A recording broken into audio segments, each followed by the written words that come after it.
ಹೌದೌದು. Okay okay ಹೇಳಿ ಅಣ್ಣ. ಸರ್ ಬುಲೆಟ್ ಈ ತರ ಬಿಟ್ಬಿಟ್ರಲ್ಲ ಸರ್. ಬುಲೆಟ್ ಅಣ್ಣ, ಇದು ಎಲ್ಲಾ ಬುಲೆಟ್ ಗಳೇ ನೀವು ನೋಡಿದ್ ಬುಲೆಟ್ ಕೂಡ ಇದು ಹೆಂಗದೆ? ನಾವೆಲ್ಲ 350 ಕ್ಲಾಸಿಕ್ ನೋಡಿದ್ದು.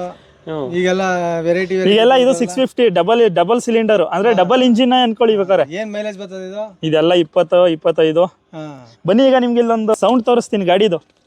ಅತಿ ಈಗ ಮಾಮೂಲಿ ಸರ್ ಪಲ್ಸರ್ ತರನೇ ಬುಲೆಟ್ ಓಡಿಸ್ದಂಗೆನೆ ಐತಿ. ವೆಯ್ಟ್ ಇದೆಯಾ? ಫೀಲ್ ಆಗುತ್ತಾ?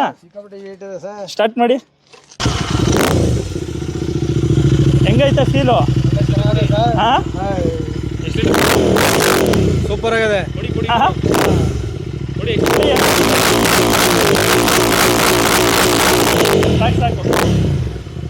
ಅದು ಆ ಗಾಡಿ ತೋರಿಸ್ತೀನಿ ಬಿಡಿ ಯಾವ ತರ ಐತೆ ಅಂತ. ಇದು ಸೌಂಡ್ ಇಲ್ಲ ಬಿಡಿ. ಹೆಂಗೆ ಫೀಲಿಂಗ್ ಹೆಂಗೈತೆ ಹೇಳಿ? ಸಿಟ್ಟಿಂಗ್ ಹೆಂಗೈತೆ ಫೀಲು? ಒಳ್ಳೆ ಇದೆ. ಕ್ಲಚ್ ಬಿಡ್ಬಿಡಿ. ಸ್ಪೋರ್ಟ್ಸ್ ತರ ಏನಿದ್ರು ಹುಡುಗರಿಗೆ ಒಳ್ಳೆ ಇದು, ನಮ್ಮಂತವ್ರಿಗೆ ಅಷ್ಟೇನು ಇದಿಲ್ಲ. ನೀವು ನೋಡಿದ ರಾಯಲ್ ಎನ್ಫೀಲ್ಡ್ಗಳಿಗೂ ಈ ರಾಯಲ್ ಎನ್ಫೀಲ್ಡ್ ಹೆಂಗೈತಣ್ಣ? ಭಾರಿ ಚೆನ್ನಾಗಿದೆ. ಅಂದ್ರೆ ತುಂಬಾ ಡಿಫ್ರೆನ್ಸ್ ಐತೆ ಅಲ್ವಾ ಅದಕ್ಕೆ ಇದಕ್ಕೂ? ಒಳ್ಳೆ ಡಿಫ್ರೆನ್ಸ್. ಅದು ಇನ್ನೊಂದು ತೋರಿಸ್ತೀನಿ ಬನ್ನಿ. ಹಿಮಾಲಯನು ಖಾಲಿ ಹಿಡಿದಿಲ್ಲ ನಮ್ಗೆ. ಇದು ಯಾವ ತರ ಐತೆ? ಇದು ಅದಕ್ಕಿಂತ ಚೆನ್ನಾಗದಲ್ಲ ಸರ್. ಅದಕ್ಕಿಂತ ಚೆನ್ನಾಗದೆ ಇದು. ಇದು ಹಿಂಗೆ ಆರಾಮಾಗಿ ಕೂತ್ರೆ ಹೋಯ್ತಾ ಇರೋದೆ.